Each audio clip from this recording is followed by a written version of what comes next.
Hi everyone, there's Ate Ja here at pag-usapan pa rin natin ang anxiety. Continuous po ito guys ha, kasi may iba po ng followers na gusto nila malaman kung anong dahilan, bakit tayo inatake ng anxiety or panic attack. Kaya ano po yung reason behind of it. So para ma-clear lang po sa lahat, para magka-idea po tayo kung saan nanggagaling ito.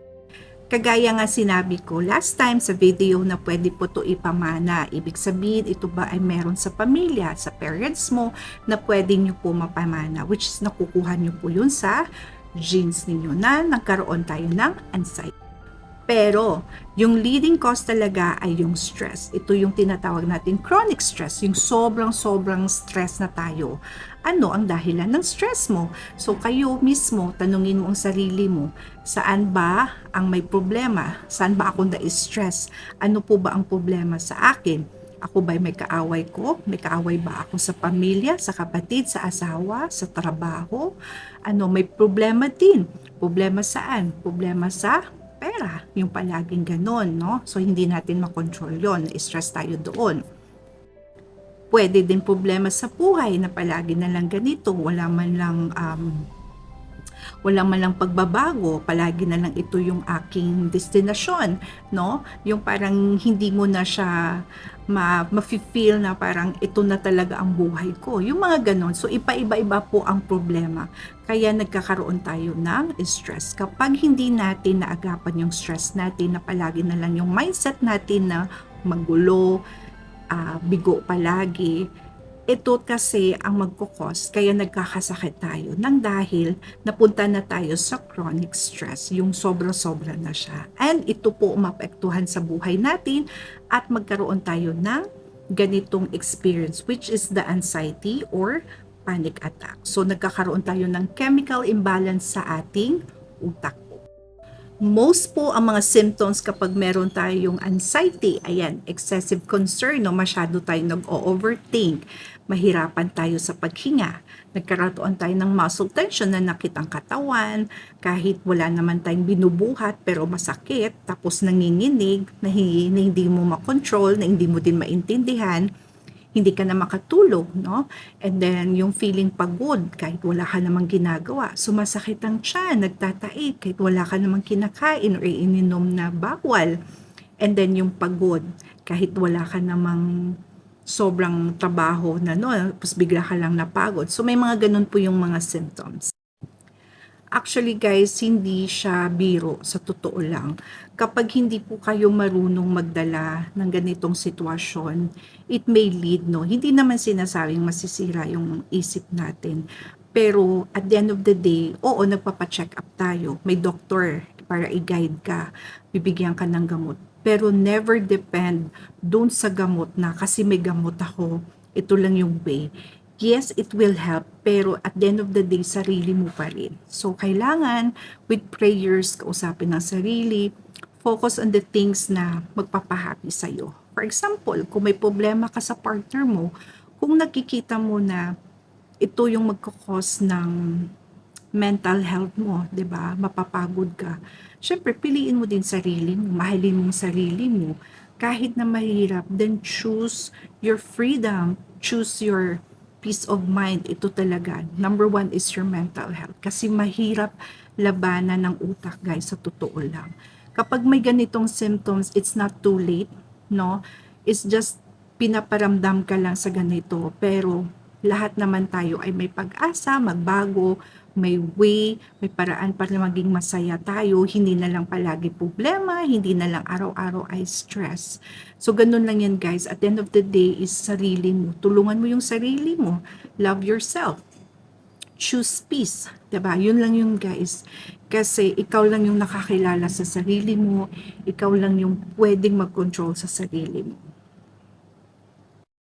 Kaya yung nangyari sa akin guys ay pinag-aralan ko lahat to. Marami akong binabasa, pinapanood kung paano nila isi-save yung sarili nila. And of course, number one is prayer. No, you pray to God, you pray to the Lord na tulungan ka, to guide ka sa mga ganitong sitwasyon.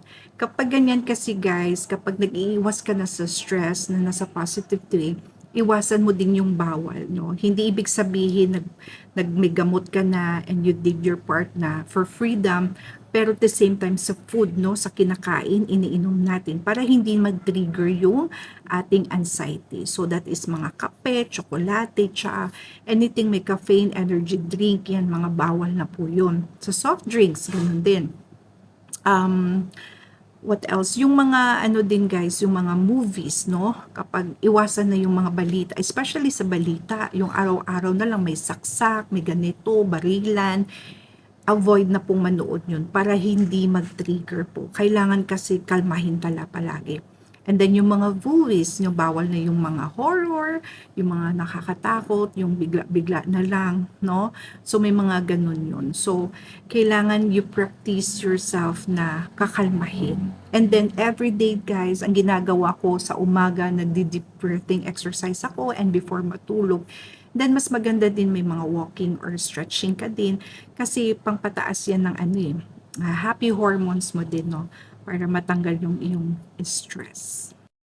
So for 10 years guys, kahit na wala na akong tinitake na gamot, but kapag gumagawa ako ng way na sobra-sobra na ako magkape, stress plus kape, plus kung ano-ano pa dyan, yan, bumabalik siya guys. Kasi sabi ng doktor, hindi na siya matatanggal.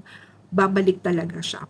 Pero alam mo na kung paano mo siya i-control, alam mo na kung anong pwede at anong bawal. Yun lang guys. Kumbaga, yourself lang. So what I did is yung mga bagay na pwede ko siya may divert sa isip ko, yun nga, yung suka, anything na maasim or maanghang. Yun lang yung makakatulong sa akin once magdighay ako guys and I'm good.